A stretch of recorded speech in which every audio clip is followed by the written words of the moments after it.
Hi, my name is Allison DeVane. I'm the founder and CEO of Teaspressa.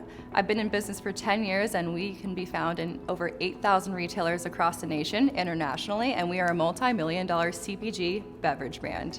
There are a lot of challenges in running a small business. I would say the most tedious thing for me is compliance, and on top of that, keeping up with the everyday and making sure, like, hey, are we running the business efficiently? You know, is every dollar that we're spending giving back ROI? I mean, that's the challenge of being a small business owner, right? It's just making something out of nothing. And so I definitely fight that fight every day. I'm really excited about the Intuit AI agents because forecasting is something that I definitely need, especially with cash flow trends. Right now, my business is very seasonal, and so this will really help. The more AI agents that have, the better. I need a lot of help. Whether it comes to creation, data, cash flow, or any aspect of business, I've just learned that, I view AI as a tool. It's a tool.